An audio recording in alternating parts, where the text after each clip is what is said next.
안녕하십니까. 무크디오 글쓰기 2강 강의를 시작하겠습니다. 2강의 학습 목표는 인간의 사고와 다양한 표현 방법을 이해할 수 있다 입니다. 2강에서는 첫째, 인간의 사고를 표현하는 방법 중에서 말하기와 글쓰기의 차이점과 다양한 인간의 사고 양상을 살펴보고, 둘째, 인간의 삶이 반영된 글어 종류에는 어떤 것들이 있는지, 그리고 셋째, 이러한 글들을 읽기 위한 과정과 좋은 글이 갖춰야 할 요건에 대하여 살펴보겠습니다.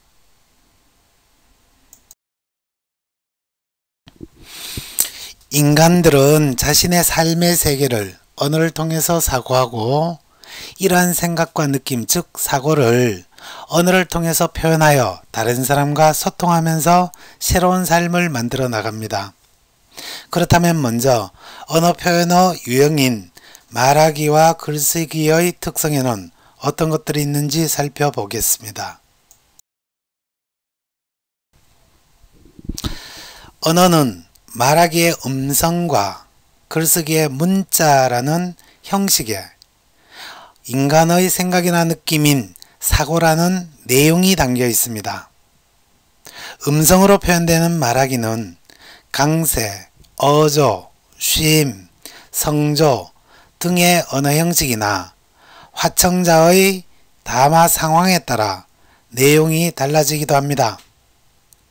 그러나 문자로 표현되는 글쓰기는 문장보호나 맞춤법, 띄어쓰기 또는 글의 앞뒤 문맥을 중시합니다. 뿐만 아니라 말하기에서는 대화 상대가 알고 있는 정보를 대부분 생략하고 필요에 따라 같은 말을 반복하기도 합니다. 그러나 글쓰기에서는 필자와 독자가 공유하는 정보 양이 적기 때문에 주어와 서술어가 갖추어진 완결된 문장으로 표현해야 하며 문단 나누기와 들여쓰기에도 유의해야 합니다. 앞서 말했듯이 말하기와 글쓰기의 음성과 문자는 한국어라는 형식에 인간의 사고라는 의미 내용을 담고 있다는 점에서 동일하며, 화자나 필자는 청자나 독자와 서로 소통하며 이들의 생각이나 행동을 변화시키는 힘을 지니고 있다는 점에서 공통적이라 할 수 있습니다. 그렇다면 인간의 다양한 사고 양상에는 어떤 것들이 있는지 살펴보겠습니다. 인간의 사고는 크게 사실과 의견으로 나눌 수 있습니다. 사실은 사건 사고를 다룬 신문기사나 뉴스 보도와 같은 객관적 정보나 지식을 일컫는 말이고, 의견은 이러한 사실을 바탕으로 추리하거나 비판하여 새로운 신지식을 만들어가는 창의적 사고로 하위 유형화할 수 있습니다.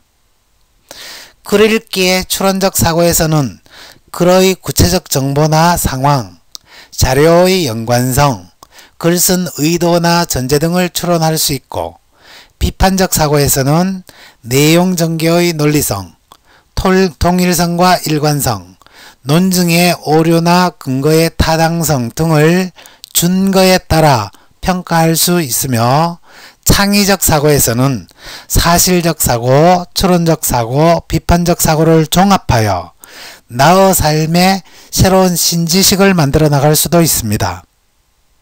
따라서 우리가 글을 읽을 때 특히 사실과 의견을 구분하여 읽을 필요가 있습니다. 지금까지 살펴본 다양한 사고와 글쓰기의 특성을 중심으로 글쓴 목적과 글의 성격에 따른 글의 종류에는 어떤 것들이 있는지 살펴보도록 하겠습니다. 먼저 글쓴 목적에 따라서는 정보를 전달하고 독자를 이해시키는 것이 목적인 설명과 독자를 설득하는 논증, 그리고 자기 자신의 정서를 표출하는 문학 창작을 위한 글쓰기로 구분할 수 있으며, 논문이나 논설문, 신문 사설과 같이 근거를 들어 자신의 주장을 설득하는 글쓰기, 기행문과 감상문, 평론, 논평, 칼럼 등과 같은 대상에 대한 감상과 비평적 글쓰기, 에세이, 일기, 유서, 자서전, 자기소개서와 같이 자기 자신에 대한 성찰적 글쓰기, 그리고 예술 창작이나 실용적 성격의 글쓰기 등으로 구분할 수도 있습니다. 그러나 이러한 구분은 어디까지나 편의상의 구분일 뿐 절대적인 것은 아닙니다. 예를 들면 시, 자화상은 예술 창작일 수도 있고 자아성찰일 수도 있으며, 자기소개서의 경우 취업을 목적으로 한다면 오히려 실용적 글쓰기라고 할 수 있습니다. 다만 글쓰기 기초에서 수업할 내용은 우리 사회의 논쟁이나 문제점들을 찾아 해결하려는 설득적 글쓰기와 책이나 영화에 대해서 감상하고 평가하는 비평적 글쓰기, 그리고 자기 자신의 삶을 되돌아보고 반성하는 성찰적 글쓰기이기 때문에 편의상 글의 종류를 설명한 것임을 밝혀둡니다.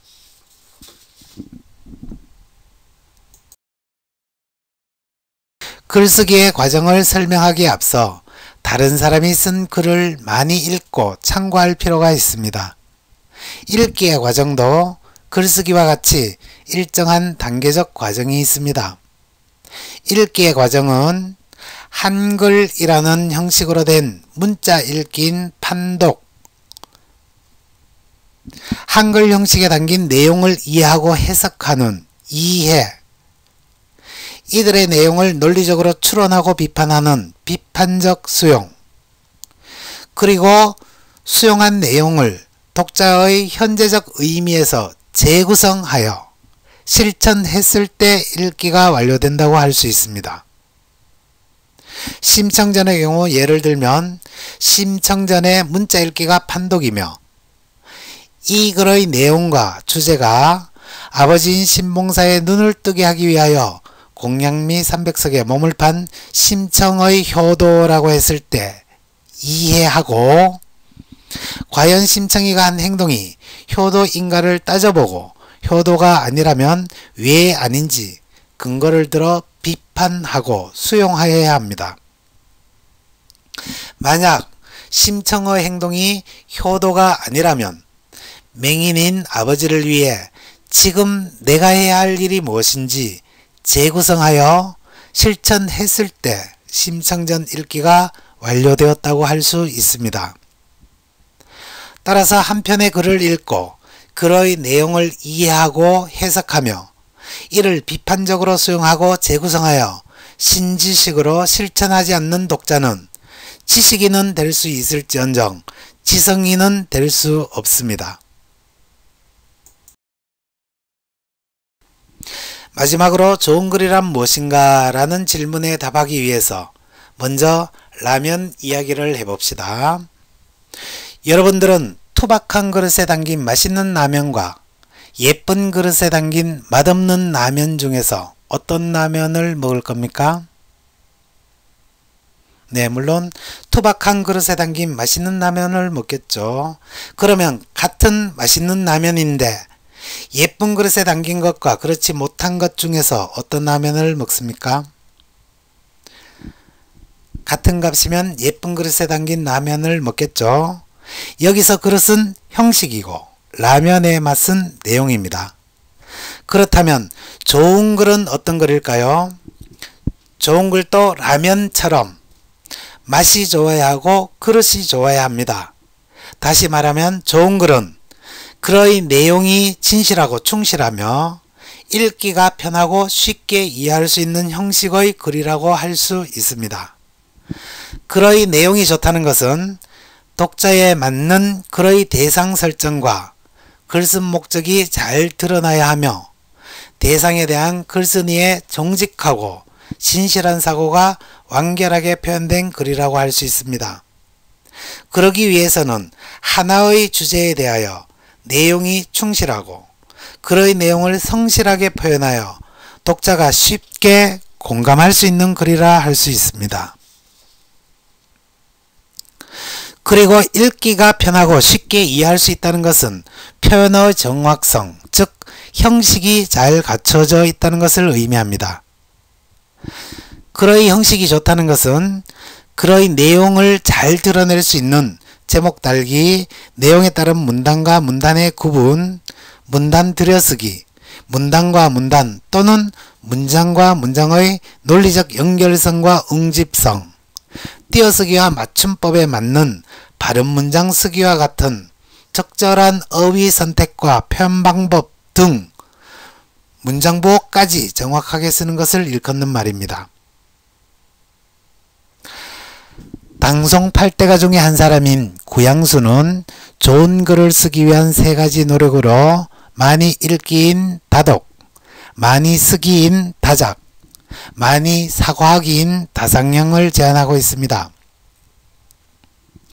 구양수는 특히 다상형하기 좋은 때와 장소를 삼상이라고 하여 차 안인 마상, 잠자리인 침상, 화장실인 측상을 강조하고 있습니다. 여기서 다독과 다상형은 글의 내용을 풍부하게 하며 다작은 글의 형식을 강조한 것이라 할 수 있습니다. 지금까지는 사고와 표현을 중심으로 말하기와 글쓰기의 공통점과 차이점, 사고의 양상, 글의 종류, 읽기의 과정과 좋은 글의 요건에 대하여 공부했습니다. 2주차 교실 수업에서는 말하기와 글쓰기의 공통점과 차이점, 좋은 글의 요건에 대하여 예문을 중심으로 실습합니다. 그리고 무크디오 글쓰기 3강에서는 단계적 글쓰기의 과정을 공부하겠습니다. 감사합니다.